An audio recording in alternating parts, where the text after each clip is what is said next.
মাছ দিয়ে এই ভর্তাটা বানালে ভাত একটু বেশি করে রান্না করবেন, কারণ কখন যে ভাত শেষ হয়ে যাবে আপনি নিজেও জানবেন না। এত মজা হয় এই ভর্তাটা। কিভাবে খুব সহজে এই মাছ ভর্তাটা তৈরি করবেন, চলুন দেরি না করে মূল রেসিপিতে চলে যাই। তার জন্য প্রথমেই আমি এখানে 1 কেজি তেলাপিয়া মাছ নিয়ে নিয়েছি। তার ভিতরে দিয়ে দিয়েছি হলুদ এবং লবণ দিয়ে ফ্রাই করে নিয়েছি। আপনারা চাইলে যে কোনো মাছই নিয়ে নিতে পারেন। তারপর সুন্দরভাবে ফ্রাই করার পরে কাঁটা ছাড়িয়ে নিচ্ছি, বা কাঁটাগুলোকে মাছের থেকে আলাদা করে নিচ্ছি একেবারেই আলতো হাতে। তারপর এদিকে 4-5টা টমেটো আমি হালকা সতে করে নিয়েছি বা ফ্রাই করে নিয়েছি হলুদ এবং অল্প একটু লবণ দিয়ে। তারপর এর ভিতরে দিয়ে দিচ্ছি 4-5টা কাঁচা পেঁয়াজ একেবারেই পাতলা করে কুচি করে নিয়েছি। তারপর দিয়ে দিচ্ছি প্রায় 15 থেকে 20টার মতন কাঁচামরিচ কিমা। তারপর এখানে দিয়ে দিচ্ছি অল্প কিছু ধনের পাতা।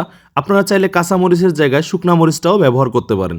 আর ধনের পাতাটা অবশ্যই ব্যবহার করবেন, কারণ ধনের পাতার সুন্দর একটা ফ্লেভার আসে। আর এখানে দিয়ে দিচ্ছি 1/2 টেবিল স্পুনের মতন লবণ দিয়ে এখানে দিয়ে দিচ্ছি 3-4 টেবিল স্পুনের মতন সরিষার তেল। সরিষার তেলটা অবশ্যই বেশি দিবেন, কারণ ভর্তার ভিতরে সরিষার তেলের একটা ফ্লেভার আসলে খুবই ভালো লাগে স্মেলটা, এবং ভাত খাওয়ার সময়ও খুব মজা লাগে বা ফ্লেভারটা নিতে খুব ভালো লাগে। তারপর দিয়ে দিচ্ছি এখানে আমের আচার প্রায় 3 টেবিল স্পুনের মতন। আপনারা চাইলে অন্য যে কোনো আচারটাই এখানে ব্যবহার করতে পারেন। তারপর দিয়ে দিচ্ছি প্রায় 70 গ্রামের মতন পেঁয়াজের বেরেস্তা বা ভাজা পেঁয়াজ। তারপর এগুলো দিয়ে সুন্দরভাবে মিক্স করে নিব। আপনারাও এভাবে একেবারে আলতো হাতে মিক্স করে নেবেন। এমনভাবে মিক্স করে নিতে হবে যেন টমেটোটা গলে যায় আর পেঁয়াজগুলা একটু আস্তে আস্তে থাকে। পেঁয়াজগুলা বেশি জোরে চাপ দিলে, পেঁয়াজের থেকে পানি ছেড়ে দিলে তখন আর ভর্তাটা খেতে ভালো লাগে না। আমি এখানে সব উপকরণগুলো একেবারে আলতো হাতে মিক্স করে নিচ্ছি, যেন সবগুলোর সাথে সবগুলো মিক্স হয়ে যায়, আচার, সরিষার তেল এবং লবণ। তারপর এখানে আমি নিয়ে নিব মাছগুলো যে কাটা ছাড়িয়ে রেখেছিলাম সেগুলো একটু আস্তে আস্তে আছে যেন ভর্তার সাথে মিক্স হয়ে যায়।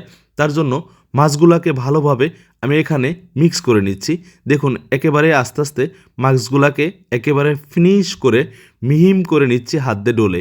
তারপর এগুলো দেওয়া হয়ে গেলে এদিকে আমি প্রায় 8টার মতন আনাজি কলা, সেগুলোকে লবণ দিয়ে সিদ্ধ করে ভালোভাবে মিক্স করে রেখেছিলাম, সেগুলো মাছের সাথে দিয়ে আলাদাভাবে ভালো করে মিক্স করে নিচ্ছি যেন মাছ এবং কলা ভালোভাবে মিক্স হয়ে যায়।